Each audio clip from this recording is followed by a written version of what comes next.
লালমনিরহাটে রেলের ইঞ্জিন ও কোচ ঘোরানোর টার্ন টেবিলটি প্রায় ৩ দশক আগে পুরোপুরি বিকল হয়ে যায়। এরপর থেকে ইঞ্জিন ও কোচ ঘোরানোর জন্য ঢাকায় যেতে হতো। তবে এর ফলে চাকার ক্ষয় বেড়ে যেত কয়েক গুণ। তাই দেশেই টার্ন টেবিল নির্মাণের উদ্যোগ নেয় লালমনিরহাট রেলওয়ে। চলতি বছরের জানুয়ারিতে শুরু করে মার্চ মাসে নির্মাণ কাজ শেষ হয় দেশে তৈরি প্রথম টার্ন টেবিলটির। ঘোরানোর ক্ষেত্রে আমাদের পার্বতীপুরে নিয়ে যাওয়া হতো এবং অনেক সময়ের ব্যাপার ছিল। এটা হওয়ার কারণে আমাদের মনে করেন এই আবার নিয়ে যাওয়া আর নিয়ে আসা বা আবার ঘোরানোর এগুলো আর কষ্ট হবে না। রেলওয়ের বাজেটের যেসব আমাদের জিনিস যন্ত্রপাতি থাকে, যেরকম প্লেন শিট, আমাদের অ্যাঙ্গেল, অব্যবহৃত রেলওয়ে, আমাদের হুস পাইপের জন্য যে পাইপগুলো, আমরা এই জিনিসগুলো আমরা এখানে ব্যবহার করেছি।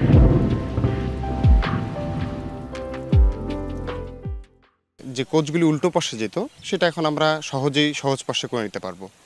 এবং টার্ন টেবিল হওয়ার আরেকটি গুরুত্বপূর্ণ বিষয় হচ্ছে যে ট্রলিগুলিতে যে চাকাগুলি ব্যবহার হতো, এই চাকাগুলি এক পাশে মুখী হলে আমাদের চাকা ক্ষয় হতো। সেই সুবাদে যখন আমরা ঘুরে নিব, সেই সুবাদে আমাদের চাকাগুলি ক্ষয় কম হবে। হেড যখন সামনে থাকে তার সিগন্যাল এবং লাইন দেখতে সুবিধা হয়, যখন হেডটা পিছনে থাকে সেই ক্ষেত্রে তার লাইন সিগন্যাল দেখতে সমস্যা হয়। আর এই টার্ন টেবিলের কারণে যদি ইঞ্জিন ঘুরিয়ে হেডটা সামনে দেওয়া যায়, সেক্ষেত্রে এলএমদের এই সুবিধা হবে যে তারা সিগন্যাল এবং লাইন ঠিকভাবে দেখতে পারবে। এলসি সহ নানা জটিলতার কারণে চাকা আমদানি করতে সমস্যা হচ্ছিল। এমন সময় চাকা ঘোরানোর প্রয়োজনীয়তা বাড়ে।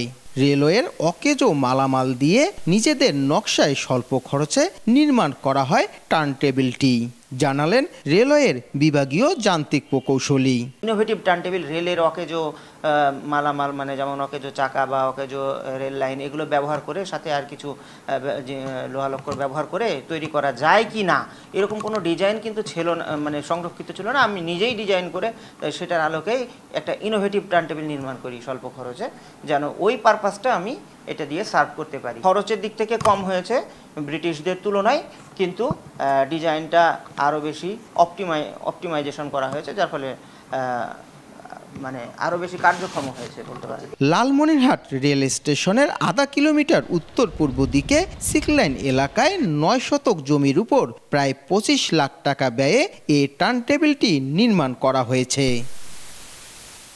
সমাপ্ত। সময় সংবাদ, লালমনিরহাট।